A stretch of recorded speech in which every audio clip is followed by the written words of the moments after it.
In 1994, the Cramps released their album Flamejob, and my friend Jamie and I are going to talk about it on this episode of Records with Ray.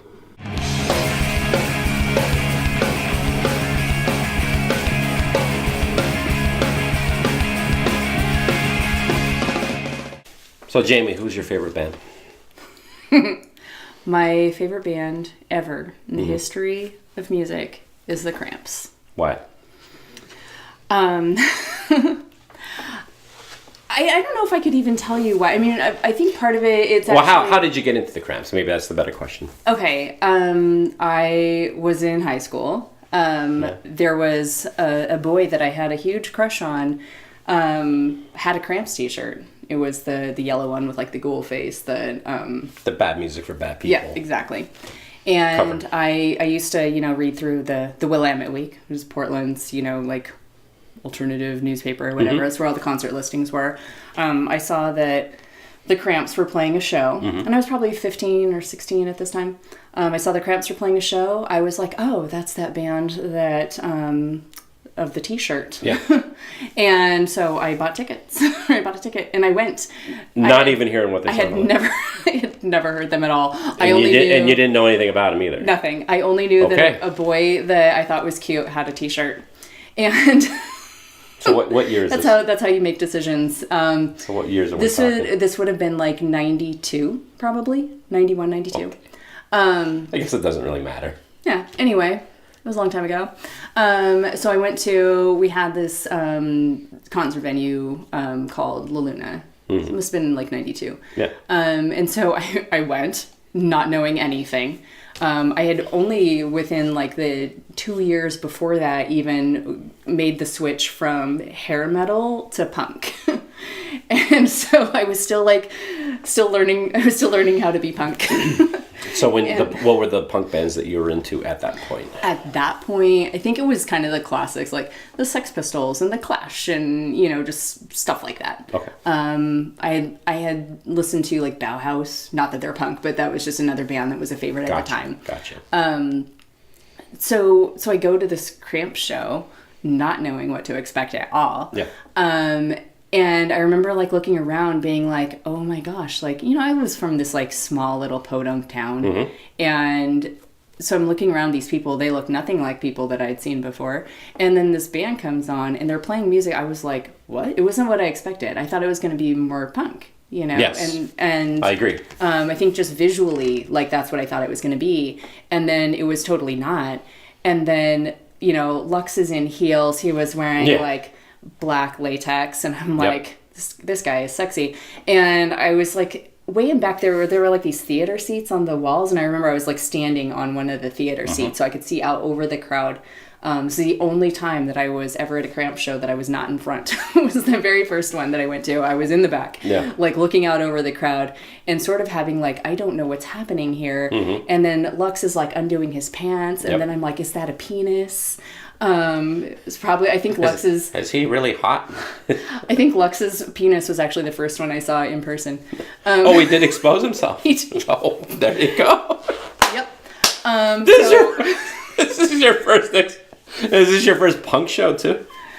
It wasn't my first one I'd been to, but it was probably like my, fourth or fifth, I mean, I was a baby. But you haven't seen anything like this. I was a baby punk, and I had not seen like an adult penis, I think, in person before, and there was Lux's. But, in being in this crowd and seeing all these people and seeing all these like outfits, I was like, oh my gosh, what are they wearing? I love that. It was a punk rock crowd, right? Or was it more rockabilly-ish? It was more punk. Yeah. But also there was a lot of that, there's a big like kind of crossover aesthetic with them. Yes, there is. Big time. There's a lot of like even goth looks, even though the sounds and the styles are not goth, but there's a lot of like kind of this crossover. And so I was just seeing a lot of like just clothing that I really liked. In listening to the music, there was just a lot of there's a lot of tongue-in-cheek stuff. There's a lot of like innuendo. There's a lot of like horror movie nods. And I grew up watching like classic horror films.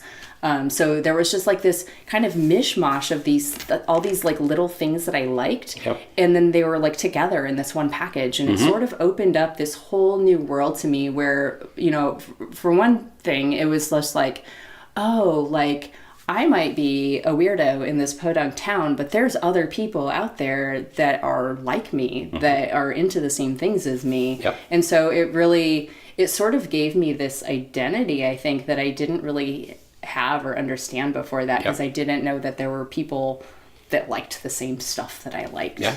So it was, and that's probably why they're one of my favorites, was that it really did sort of like give me this sense of like community. Yeah. For the first time. I hear you. It's funny when you talk about what the Cramps sound like, because I remember seeing the Cramps records around. I love that. Love that logo and everything like that. And I assumed that, like, you know, showing my age here, but you remember the movie Return of the Living Dead? Yeah. The song, "Do you want to party? It's party time." Dying of cancer and whatever. Yeah. I thought the Cramps would sound like that, like a really loud, almost metallic punk rock thing. I think that's more what I was expecting too, based on the imagery that I knew. And they're not really. They're like fun. Well, it's definitely, and funny. I don't even want to say rockabilly, but like the music is rock and roll. Yeah. They're definitely pulling their influences from the 50s and the early 60s. Yeah. Well, and I think they actually Lux coined the term psychobilly, which is now like an entire genre in and of itself. But my understanding is like he said it first. So, I mean, obviously you are familiar with the Cramps discography. Bad music for bad people and back. Really, really basic recordings. The songs are very simple. They didn't even have a bass player. I like that stuff. But I honestly think that as the Cramps went on, they got better. My introduction into the Cramps was A Date with Elvis, which is still my favorite album. Great album. But then as the albums went on, they got better and better, and then they came up with Flamejob, which is what we're going to talk about. Yes, I have Flamejob with me today. Yeah. This was my very first Cramps album that I actually bought. Oh, really? And this is the one that I bought. This came out in 1994. Yep. Lux Interior, like most of them, shot the cover art. Yep. It's beautiful. It has Poison Ivy on it. And this came out in 94. I bought it in 94. I was very excited when I opened it up. And the vinyl itself is red. And I cannot tell you, like, I remember how excited I was when I saw that. Did you know it was going to be red? I didn't. Nice. And I remember just opening it and being like, oh, it's red. So that was, and then I listened to it, and it was funny because Is this the first thing you heard from the Cramps? No, so I had already seen them. I bought this after the second time I saw them. Okay. So after that first time, I was kind of hooked. Yeah. And then I realized that they pretty much did a little West Coast tour annually. Yeah. So I started realizing that every year, right around Halloween time, to be looking for when and where the Cramps were going to play. Yeah. Because they would, I think they pretty much always did a Halloween show in LA. And then they would just go up the West Coast and do a little tour right about that time of year. Yeah. And so the second time I saw them, I did not stand on a chair in the back. That was the first time that I went and stood at Ivy's feet. Yeah. in worship position. Yeah, exactly. And so I was, up front. I mean, she wore mini skirts and, Yeah. I was like looking up her mini skirt basically for every show that I saw them after that. And I went pretty much every year. Yeah. But so the second time I saw them this album had come out. And I think the first time I saw the Cramps, they were supporting Flamejob, and their show was awesome. Yeah, and I mean, they put on a show unlike any other band anywhere ever. I think that some of that sort of performance art aspect of it is another thing that just really drew me to them and why I kept going back. I mean, I've never seen a frontman like Lux. No. In any other band.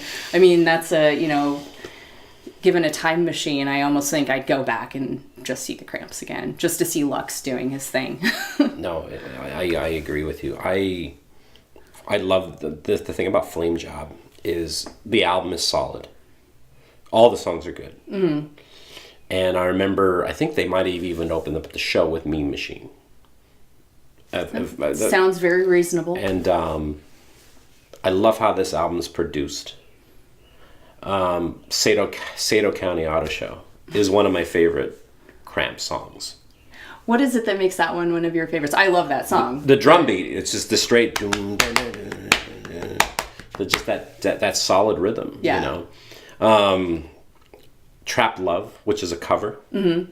Yeah, there's only, I think there's great. Like 4 covers on this album, and the rest are Cramps songs. Obviously a lot of Cramps songs, if they're not covers, they borrow a lot. There's this lines here and there. Swing the Big-Eyed Rabbit is actually, I think it's the name of like some Pulp Fiction novel.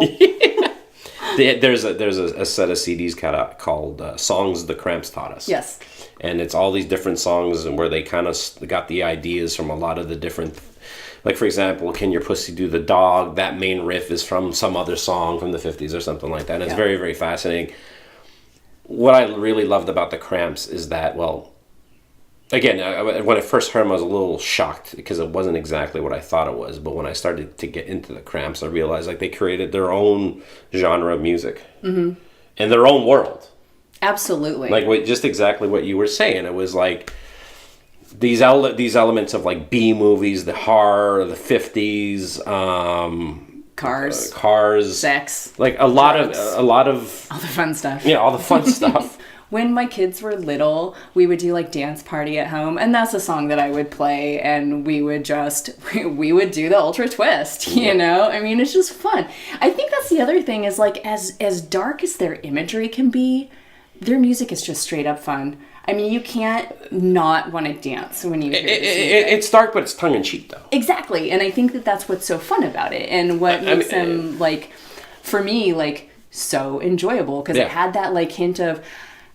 Too many people take life too seriously. Yeah. But I still like this layer of darkness, you know, like growing up watching the whole old horror movies and being into punk, there's a lot of darkness and anger. And they had that sort of like that swagger of punk and that like, I don't give a fuck attitude. But it was also like just, we're here to have a good time and we're going to make sure that you all have a good time. Yeah, I mean, like I've seen the Cramps a couple of times and like Lux is wearing heels. Mm-hmm. Skin tight suit, latex suit. Usually he'll end up climbing up and down the speakers, and bah, bah, bah, you know, just being maybe cutting himself, just being a nut, and you're just kind of like, this guy's on the verge of like just being dangerous or scary. But I've never met him, but every time I've ever seen him, like in an interview, he's like real soft spoken, gentle. Well, he's like from Ohio. He's a Midwest boy, you know? So I think he just has that sort of, you know, like very congenial nature, but he was a showman. Yeah. And he knew how to put on a show. Yeah. And Ivy, I think, you know... She was my first rock and roll crush, actually. I think she was mine too. Like I said, when the second time that I saw them, and I saw the Cramps... probably close to a dozen times, you know, from that first show to when, you know, sadly, Lux died. Yeah. But every show that I saw, you know, I was literally like at Ivy's feet. I mean, she was my idol. She still is like an idol. I have Lux and Ivy tattooed right here on my arm with Stay Sick because that's sort of the... I always describe it as like the aloha of Cramps fans. Stay sick. Yep. So if you're a Cramps fan out there, stay sick. Stay sick.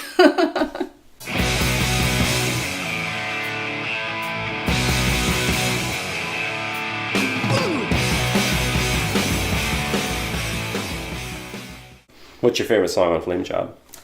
My favorite song on Flamejob. Let's see what songs are on here. You know, they're all so good. Hey, probably baby. The one. Let's get fucked up. Let's do some stuff. And we'll get fucked up. Tomorrow we'll feel like we were hit by a truck, but let's get fucked up.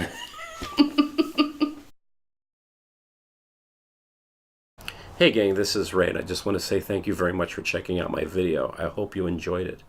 And if you want to see more videos, please click on the subscribe button. And if you like what you see, please give it a like. That would mean a lot to me. And if you're wondering why I'm wearing Hawaiian shirts, well, when I'm not talking about records, I'm talking about my other love, Tiki. I have a show called Tiki with Ray. If you want to check that show out, just search Tiki with Ray on YouTube. It'll come up.